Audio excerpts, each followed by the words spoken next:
Gracias por la presentación, agradecer a FIAPA la invitación para hablar sobre este tema. Un tema que cambia un poco, supongo, los contenidos de la mesa. Vamos a hablar de accesibilidad en un entorno como este, que realmente es excepcional en cuanto a los medios que disponemos, no solo por el tema del bucle, sino también por cuestiones arquitectónicas que hacen de este recinto pues una excepción dentro de lo que suele ser la norma, en la que se suelen dar determinado tipo de actividades como esta, ¿no? Vamos.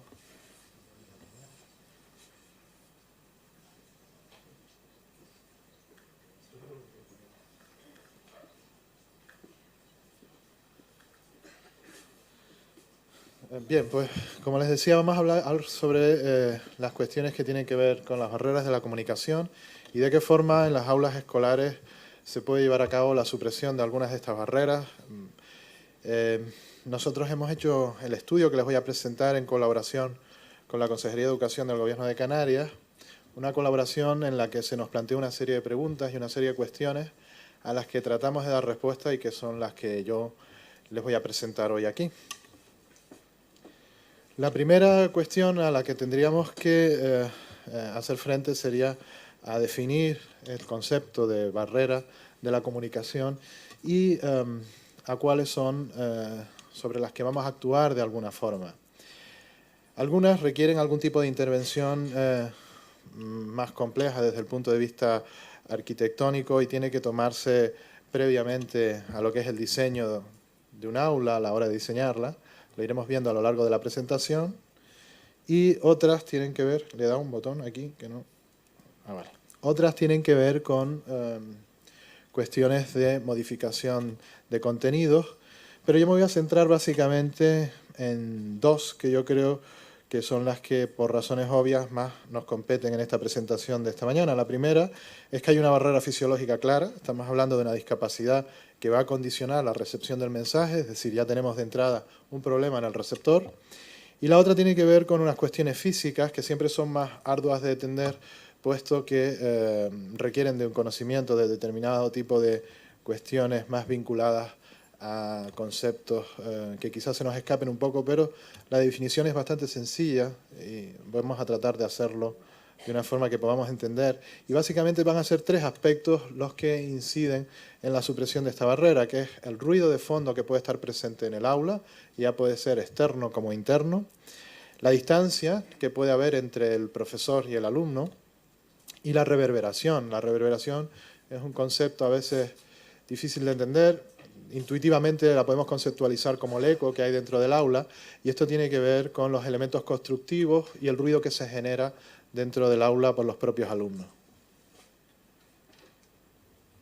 Nos hicimos una serie de preguntas, y preguntas muy sencillitas, muy claras, muy simples, para tratar de darle respuesta. Y son preguntas que yo creo que estoy seguro que el profesorado o todos los que trabajamos en este ámbito alguna vez nos hemos hecho, pues son bastante sencillitas, ¿no? La primera es, ¿cómo son las características acústicas de las aulas?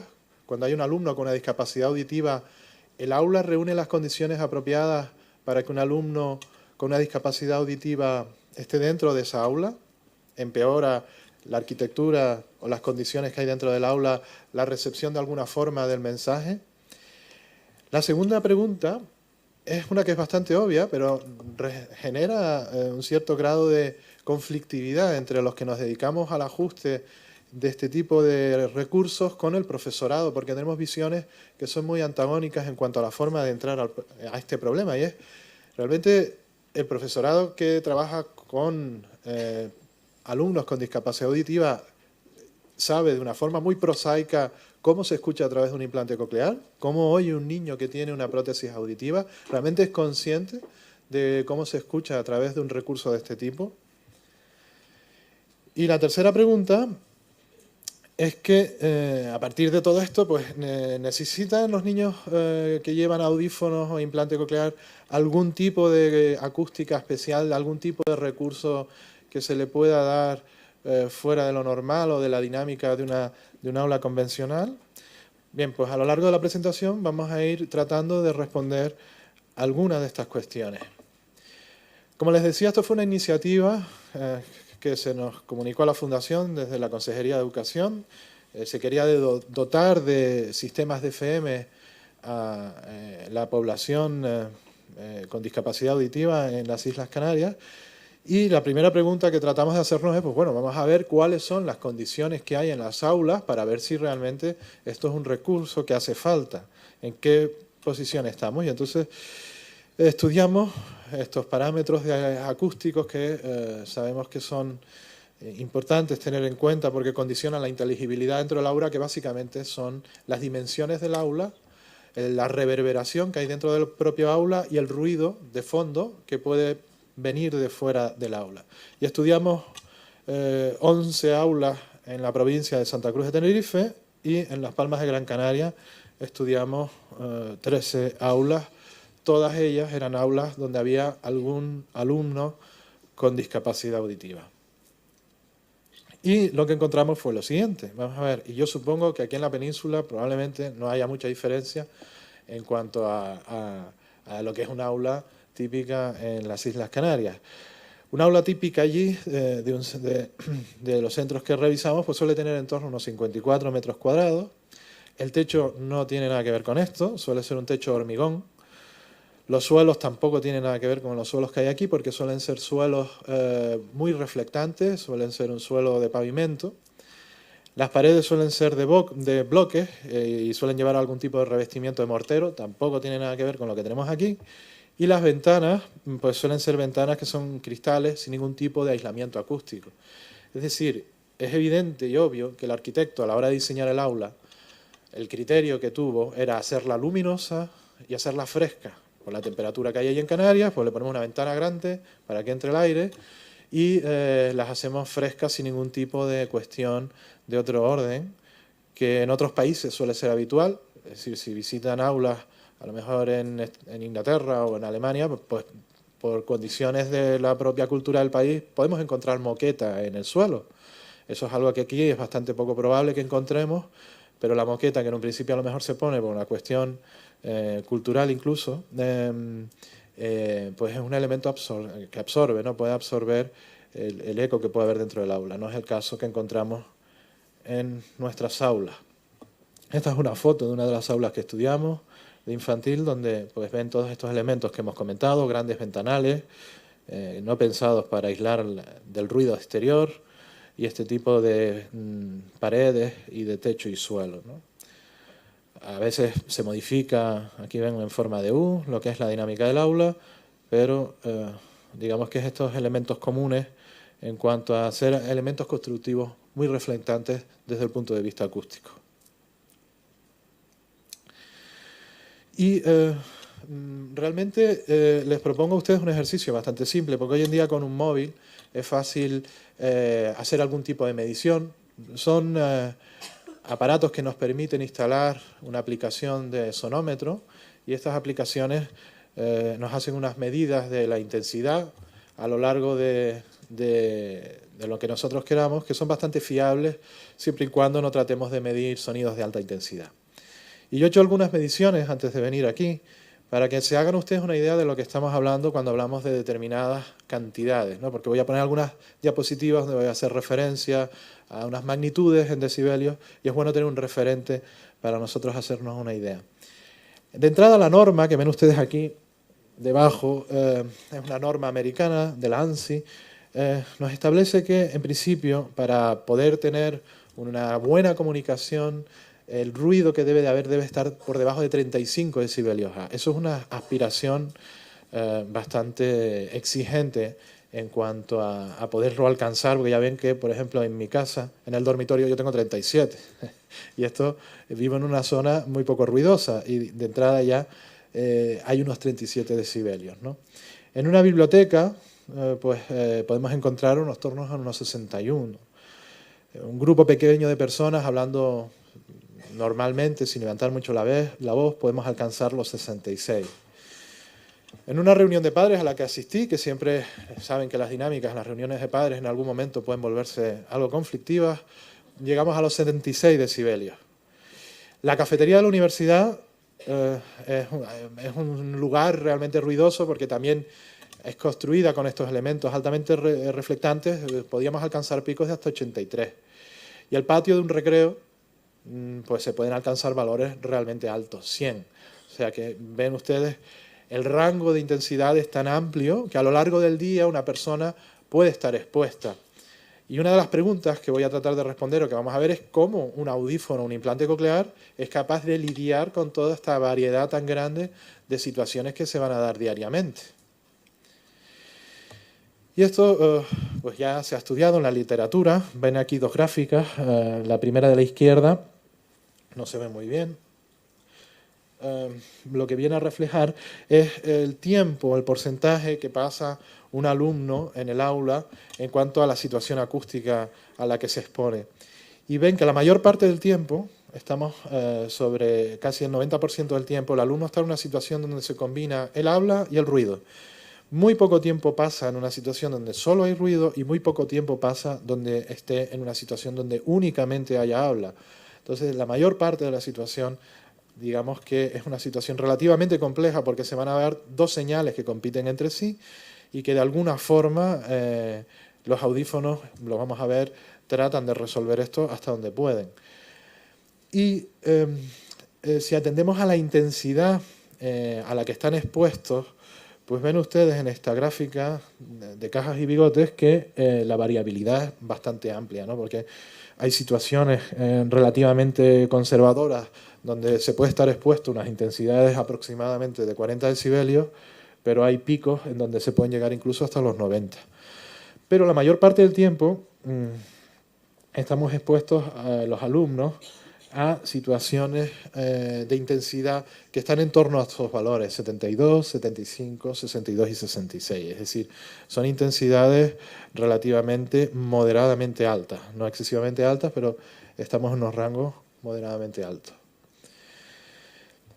De nuestro propio estudio, de las mediciones que hicimos del ruido de fondo dentro de las aulas sin ocupar, es decir, lo que tratábamos de estudiar no es el ruido que provocan los propios alumnos, sino el ruido que podía venir de fuera del aula, vemos que la mayor parte de las aulas entran dentro de lo que se considera el criterio aceptable, que sería estas dos franjas que ven ustedes aquí, y ven que en la mayoría de las aulas, para las bajas y medias frecuencias, cumplirían con la norma, salvo un grupo de 4 aulas que estarían un poquito fuera de lo que es la cuestión recomendada, y para las altas frecuencias, pues sí, la mayor parte de las aulas estarían fuera de lo recomendado, y ten en cuenta que la inteligibilidad y el que podamos entender bien el habla depende de que percibamos bien precisamente estas frecuencias, el rango de 3 a 4 decibelios.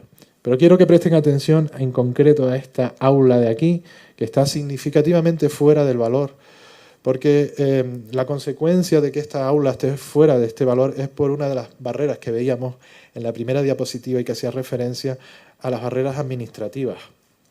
Y es que esta aula era una aula en la que había un alumno con implante coclear sentado en esta mesa de aquí detrás, en la última de atrás del aula, y el aula, si ustedes ven los ventanales de aquí, del lado este de la izquierda, daba a la calle directamente. Es decir, a la hora de pensar que es un colegio preferente, pues realmente no se tuvo en este momento esta conciencia de pensar, bueno, pues esta aula da a la calle y no es conveniente que haya un alumno con un implante coclear sentado en la última fila en este aula. Pues ni siquiera el alumno había caído en esto. Cuando nosotros llegamos allí, ni el profesorado, ni el alumnado, nadie, sino bueno, era normal, era el aula que le tocaba y allí estaba, ¿no? Pero realmente habría que pensar cuál era el rendimiento del alumno dentro de ese aula, de qué forma esta situación le podía estar afectando o no. Y esto es algo que el propio alumno tampoco lo va a poder saber, porque no es algo que el alumno pueda apreciar de una forma clara, porque para alguien que lleva un audífono, un implante coclear, es complicado entender que a lo mejor no está escuchando todo lo bien que podría escuchar, porque es la forma en la que él escucha. Lo mismo nos pasaría a nosotros. Es difícil hacernos una idea de que esa situación podría ser mejorable y realmente él pues la viviría de esta manera. Ven, pues pasan autobuses, pasaban motos, pasaba de todo por ahí fuera, ¿no? Y realmente pues teníamos unos índices pues muy fuera de lo que cabría esperar para un aula. El problema real lo tenemos con el tiempo de reverberación. Ya le digo, un aula como esta es una situación realmente excepcional. Las aulas escolares, no lo sé yo aquí en la península, pero realmente en Canarias no son así. Y entonces el problema que tenemos es que son ambientes relativamente, excesivamente reverberantes, es decir, hay demasiado eco dentro del aula, producto de los materiales constructivos, y esto condiciona no tanto por el ruido externo, sino el ruido que se genera dentro del propio aula. Yo recuerdo de una aula en concreto en Gran Canaria, del profesorado, de formación del profesorado, que finalmente fue modificada porque era imposible tener una reunión de este tipo dentro de esta aula. El espacio era tan aberrante desde el punto de vista acústico que cuando dábamos alguna actividad parecida a esta allí dentro, salvo las primeras filas, si te situabas en la cuarta o quinta, siendo normoyente ya no te enterabas de nada de lo que estabas escuchando, ¿no? Es decir, que realmente son situaciones complejas. Y a partir de aquí se pueden hacer una serie de inferencias, es decir, una vez que conocemos las dimensiones del aula, conocemos el ruido de fondo que hay en el aula, la reverberación, las dimensiones de las ventanas. Es decir, hay una serie de variables que nosotros podemos medir y a partir de ahí calculamos un índice que se llama el Speech Audibility Index, que nos permite hacer una serie de inferencias de cuál va a ser la inteligibilidad que va a haber dentro del aula, y nosotros podemos dar una recomendación de si este aula cumple los criterios que son aceptables para tener una persona con una discapacidad auditiva dentro. Y la media que nosotros obtuvimos de las aulas que estudiamos referidas a este índice era del 52%, que es lo que ven ustedes aquí. Cuanto más rojo o a la derecha es el índice, mejor es el aula, más favorable es el aula, y cuanto más hacia la izquierda, peor o menos recomendable es el aula desde el punto de vista acústico. Y lo interesante es ver lo que pasa en cuanto a la predicción que nosotros podemos hacer de la inteligibilidad o el reconocimiento del habla en función de este índice. Si proyectamos la curva de los sujetos normoyentes de discriminación en función de este índice, vemos que con este índice del 52% lo que cabe esperar es que se alcance un porcentaje de inteligibilidad de aproximadamente el 90%. Es decir, un alumno normoyente en estas condiciones acústicas pues se va a defender relativamente bien. La cuestión está cuando proyectamos la curva de los alumnos que tienen discapacidad auditiva. Ven que con este valor del 52% alcanzan un índice de audibilidad de solo el 48%. Es decir, las 24 aulas que estudiamos en general reúnen unas condiciones aceptables para el alumnado normoyente, pero no son recomendables para los alumnos con algún tipo de discapacidad auditiva, porque cabe esperar que vivan una situación dentro del aula que se les vaya a complicar en cuanto a la capacidad que van a tener de seguir la docencia cuando es eminentemente verbal. La siguiente observación que me gustaría hacerles, o reflexión, sobre todo de cara al profesorado, a los que no son profesionales de la audiología y no llevan a cabo adaptaciones protésicas o programaciones implante coclear, es que conozcamos cuáles son las limitaciones que este tipo de recurso tiene con respecto al usuario que lo lleva. Y las limitaciones, esta es una cuestión interesante porque algo que yo he vivido en muchas situaciones cuando vamos a adaptar un sistema FM es que por alguna razón, y también pasa con los familiares, se asume por parte del profesorado que una vez que alguien lleva un audífono, un implante coclear, a nivel, las competencias son iguales de recepción que las de un alumno normoyente y por lo tanto, como alguna vez me han dicho, un recurso de este tipo hasta puede ser peor para el alumnado porque le supone un esfuerzo que no va a hacer y por lo tanto se va a acostumbrar a llevar este sistema y eso va en detrimento de que se esfuerce lo suficiente, ¿no? Y esto entiendo que desde nuestra postura de los que llevamos a cabo este tipo de adaptaciones tenemos que explicar que estos aparatos son como un bastón para un cojo, es decir, es un apoyo, pero en ningún momento ponen a la persona que lleva este tipo de recursos a la misma altura en cuanto a la capacidad para reconocer el habla en determinado tipo de situaciones que un oyente. Y básicamente porque, como veíamos en la diapositiva al principio, la mayor parte de las situaciones que vive un alumno se van a dar en un entorno donde hay ruido de fondo.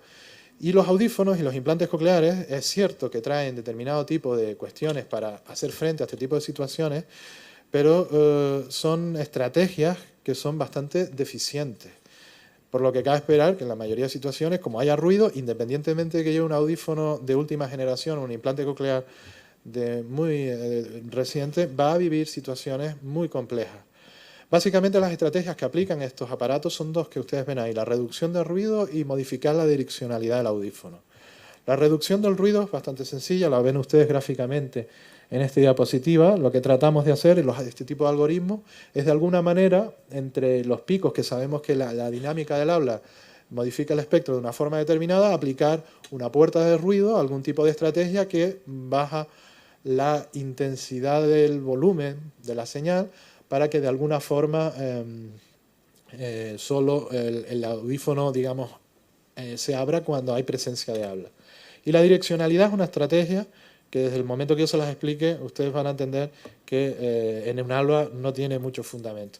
Y es que lo que hace es un micrófono, cuando aplica direccionalidad, cerrarse, se enfoca hacia adelante y apaga, por decirlo de alguna forma, el audífono hacia atrás y hacia los lados, con lo que el niño se quedaría escuchando solo hacia adelante para donde está escuchando, pero si un alumno le habla al lado, no se va a enterar. Si un compañero hace una pregunta hasta que el audífono reacciona y se enfoca hacia donde viene la fuente sonora, no va a funcionar debidamente. Los reductores de ruido, hay algunas investigaciones, ustedes ven aquí los resultados de un estudio que se llevó a cabo entre dos grupos normoyentes y grupos de niños con algún tipo de pérdida auditiva de diferentes edades, en el que se les pedía llevar a cabo algún tipo de tarea en presencia y ausencia de ruido, y en general lo que vamos a observar, que es algo que vamos a ver en todas las diapositivas, es que un factor crítico cuando ponemos ruido de fondo es la edad, porque a medida que vamos siendo mayores vamos generando más estrategias para aprovechar la poca información acústica que tenemos, y aunque sea poquito, con poquito que tengamos, digamos, nuestros procesos de arriba abajo son capaces de suplir lo que no nos llega de abajo arriba. Entonces siempre vamos a ver que cuando presentamos habla y ruido, normalmente la edad, ven aquí los sujetos más jóvenes tienen más dificultades para defenderse en este tipo de situaciones. Pero si comparamos esta columna de aquí con esta columna de aquí, estamos comparando lo que serían dos situaciones similares. La única es que aquí hemos activado lo que es el supresor de ruido y prácticamente no hay diferencias. Y esto es algo que encontramos en casi todos los estudios. Es decir, el supresor de ruido lo que hace es que para alguien que lleva un audífono o un implante coclear viva una situación donde hay ruido más cómodamente, es decir, se encuentra más confortable, se encuentra más cómodo, pero no mejora lo que es su capacidad de discriminación, en principio. ¿Vale? Simplemente se encuentra más cómodo ante ese tipo de situación. Y con respecto a la direccionalidad, sí es cierto que mejora la capacidad de escuchar en un entorno de ruido. La mayoría de estudios se han llevado a cabo en situaciones muy controladas experimentalmente, en una cabina audiométrica, donde se pone ruido, pero no en situaciones, hay algún estudio que sí, pero muy pocos. Pero vamos, existe todavía mucha controversia en que realmente esta sea una estrategia que podamos implementar en niños de muy corta edad, porque en ocasiones requiere que el control del audífono lo lleve el niño, con el debido entrenamiento se le podría hacer, pero en general, pues, por ejemplo, la Academia Americana de Audiología recomienda que no se active. Es decir, cuando se hacen adaptaciones pediátricas y habla de la direccionalidad del micrófono, lo primero que te dice es que en situaciones de full direct, de digamos muy exageradas de este tipo de situaciones, pues que no se active la direccionalidad. ¿Y cómo es la situación que vive alguien que tiene un audífono o un implante coclear cuando hay ruido de fondo? Pues esto es lo que vemos en esta diapositiva de aquí. Ven en un eje lo que es el reconocimiento del habla y en otro la intensidad del ruido, el porcentaje de reconocimiento del habla, y debajo ven la intensidad del ruido. Y vemos tres grupos: adultos normoyentes, niños normoyentes y niños con hipoacusia. Y lo que vemos es que en cuanto aumenta la intensidad del ruido, la relación señal-ruido evidentemente va decreciendo, y observamos que en esta columna de aquí, desde que tenemos 60 decibelios de ruido, los adultos seguimos reconociendo el 90 y pico % del habla. Los niños normoyentes siguen manteniendo relativamente conservada esta capacidad, pero ya los niños con discapacidad auditiva vemos que caen por debajo del 70%. Y ya si aumentamos la relación señal-ruido a cero, a nosotros nos cuesta, estaríamos también por estos valores, pero digamos que la situación ya se vuelve prácticamente difícil de manejar. Es decir, cuando hay una pérdida auditiva se necesitan como mínimo 15 decibelios de diferencia para poder apresar bien el mensaje. Esta mañana hablaban del certificado de discapacidad y de todo este tipo de cuestiones, y una pregunta muy frecuente que nos suelen hacer en la clínica es ¿qué porcentaje de pérdida tengo? Bien, ese porcentaje de pérdida es algo muy intuitivo, está muy bien, para que a nivel oficial nosotros podamos de alguna forma tener algún tipo de criterio, pero no refleja cuestiones de este tipo. Es decir, nosotros en la clínica solemos también hacer medidas de cómo son las competencias auditivas cuando presentamos ruido de fondo, porque esto es muy variable, porque no solo depende de cuestiones periféricas, también depende de cuestiones centrales, depende de procesos de arriba abajo, y la variabilidad es enorme, no solo en la población con discapacidad auditiva, sino también normoyente, porque depende de otro tipo de competencias y de habilidades. Por lo que muchas veces simplemente una audiometría, un porcentaje de pérdida, no refleja la capacidad que una persona tiene para defenderse en un entorno de ruido. Pero sí les garantizo que desde que exista la más mínima pérdida, por muy leve que ésta sea, vamos a necesitar una relación señal-ruido de lo que es el habla respecto al ruido que pueda haber de fondo en cualquier situación de como mínimo 15 decibelios. Y es bastante, es una diferencia que es difícil de conseguir porque requiere que de fondo prácticamente no haya prácticamente ruido. Y cuando llevas un implante coclear pasa algo parecido, es decir, el implante coclear por sí solo, si no tiene ningún tipo de ayuda técnica como puede ser una FM, pues estamos hablando también de que aún con 15 decibelios estamos en torno a un 65% de reconocimiento del habla. Es decir, tanto un audífono como un implante coclear, si le pones ruido de fondo, al usuario que lo lleva se le complica bastante el poder entender en cuanto empiezas a modificar esta variable de relación señal-ruido. Es decir, de alguna forma está justificado que se utilicen este tipo de sistemas dentro del aula. La primera pregunta que nos hacían desde la Consejería de Educación de si era necesario o no llevar, aunque en la bibliografía y las evidencias que existen ya son suficientes como para recomendar que sí, pues bueno, pues sí, efectivamente es conveniente que de alguna forma se utilicen recursos de este tipo o se modifique la arquitectura del aula, pero evidentemente esto no es reproducible en todas las situaciones por el coste que tiene y por el elemento de estigmatizador que tendría el tener un aula que sería el aula específicamente del sordo, ¿no? Y en este sentido aquí tendríamos pues los sistemas FM, estoy seguro que ustedes todos saben ya cómo funcionan. Se trata de un transmisor que emite una señal y una señal que es recibida por un implante coclear, un audífono. El desarrollo y la complejidad de este tipo de aparatos, pues hay todo un estudio y un desarrollo de este tipo de recursos y sí quiero aprovechar ahora en esta pequeña presentación de esta mañana, dar una señal de alerta y de alarma. Es decir, este tipo de recursos necesitan ser adaptados por el profesional que tiene las competencias para ello, que en nuestro país es el técnico especialista en audiología protésica. No son los profesores, no son los equipos específicos y no es ningún otro profesional que no sea un técnico en especial. Y lo digo porque corremos un riesgo muy grave en cuanto a que este tipo de ayudas técnicas se manejen sin haber una valoración audiológica previa. En Canarias se acaba de hacer un concurso público para asignar las FM y este concurso público se ha hecho como dotación informática. Es decir, el criterio a la hora de seleccionar y comprar la FM ha sido el dinero que cuesta como si fuera un disco duro de un ordenador o un periférico como un ratón, que es lo que venía. Y de hecho las empresas que han accedido a este concurso público no tienen ni idea de lo que es este recurso. Han llamado a las empresas de audífonos para pedir presupuesto para ellos presentarse a este concurso. ¿Qué es lo que ocurre? Que se van a ver con una serie de FM y sin el profesional que haga el seguimiento, la valoración y la adaptación de este tipo de recursos. Y realmente el tratamiento de la señal que este tipo de aparatos hace es complejo, es decir, esto requiere, puede, no siempre se hace, pero es recomendable y si hay un profesional que lo haga, se va a hacer de valorar al alumno, no por la referencia que él nos dé subjetivamente, porque eso es una trampa mortal, es decir, si nosotros en algún momento lo hemos hecho, es decir, el profesorado tiene que decirnos si va o no va, el alumno tiene que dar su opinión, pero muchas veces el alumno te dice que va maravillosamente bien y la FM no está funcionando. Es decir, tiene que haber algún tipo de valoración audiológica que certifique y verifique que este recurso realmente está graduado, adaptado a la forma apropiada, y para eso hay una serie de parámetros que algunas FM permiten regular, otras no, y de ahí la diferencia de precio. Hay unas que son muy económicas, pero las que valen caras por algo. Y esto no tendría mayor fundamento, pero cuando ya estamos adaptando estos recursos a niños cada vez a edades más tempranas, donde no existe aún lenguaje para valorar la eficacia de este recurso, evidentemente tiene que haber algún tipo de estrategia que no se base en que el niño me repite una lista de palabras con la FM o yo lo pregunto, ¿me estás escuchando bien?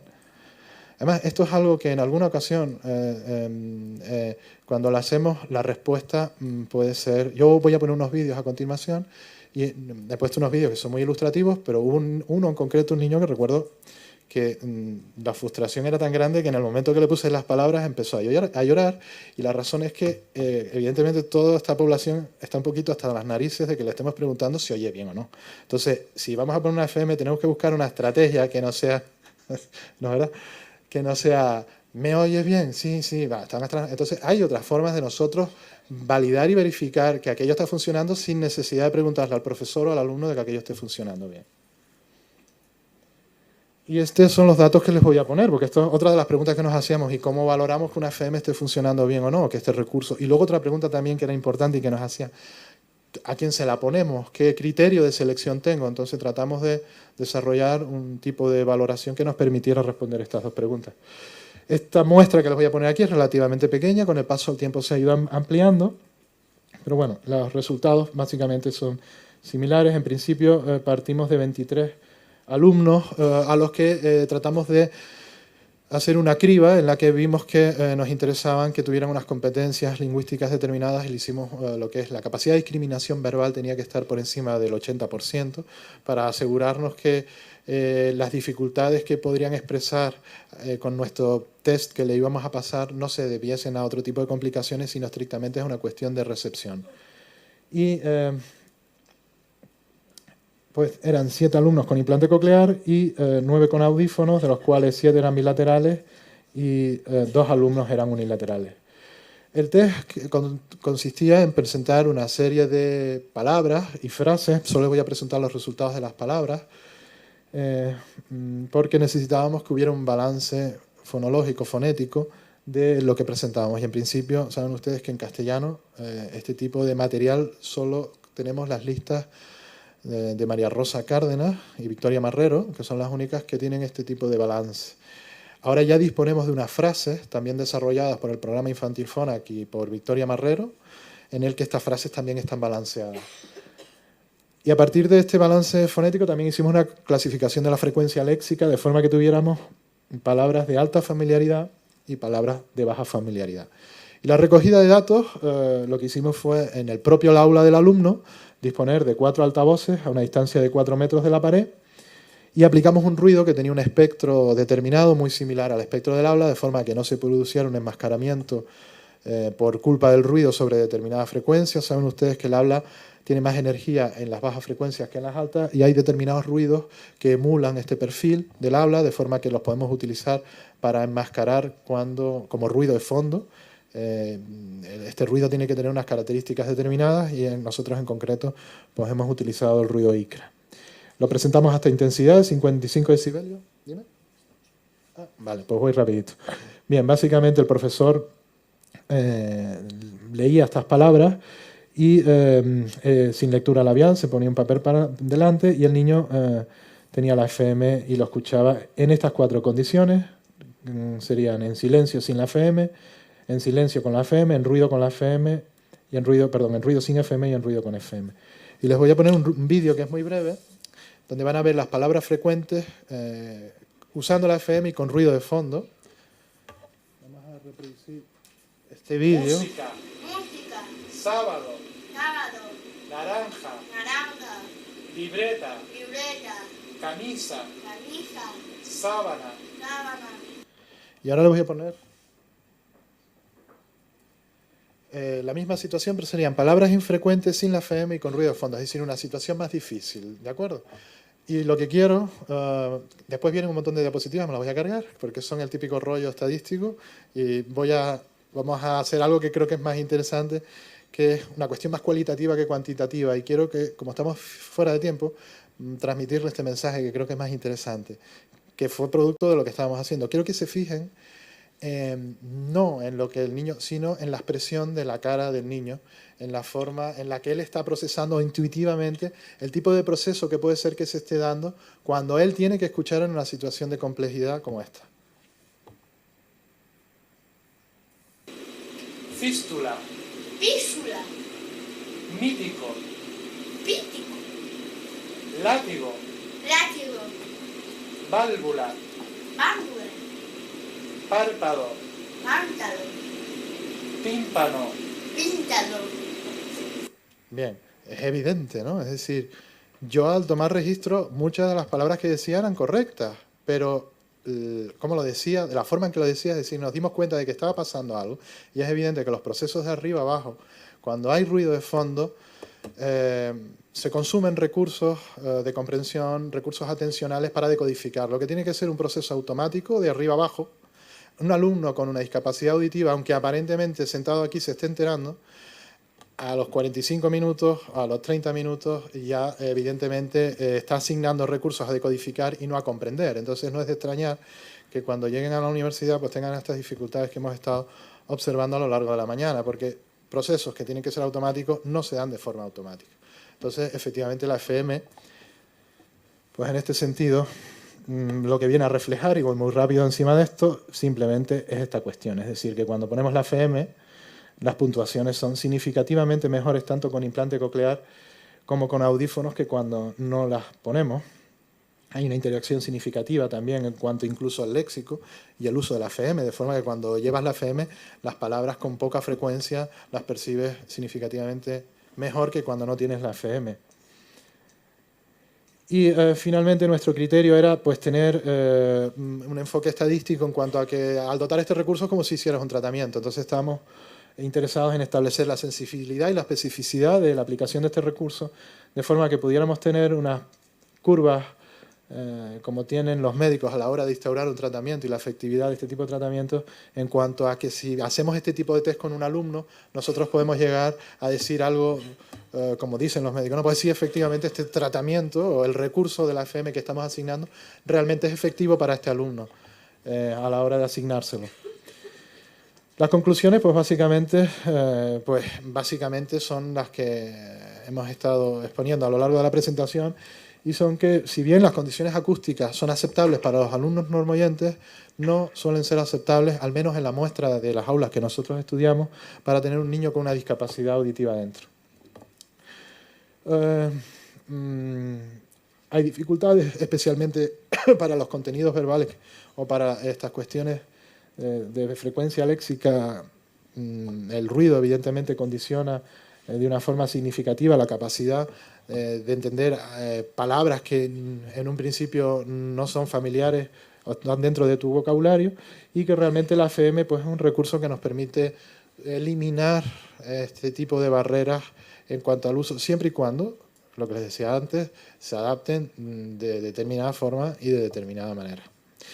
Y sobre todo que sean cuestiones basadas en evidencias, es decir, necesitamos que este tipo de pruebas que yo le he presentado al ruido fondo no se haga dentro del aula, sino el ajuste de una FM lleva un análisis electroacústico del aparato y lleva también lo que es una corrección de la respuesta del aparato en función de los resultados que se obtienen del niño en estas situaciones de ruido. Por lo tanto, es algo que tiene que ser adaptadas y ajustadas en un gabinete audiológico, haciendo determinado tipo de pruebas y realmente verificando que el uso es el apropiado. Bien, y muchísimas gracias por su atención y por permitirme presentar estos resultados.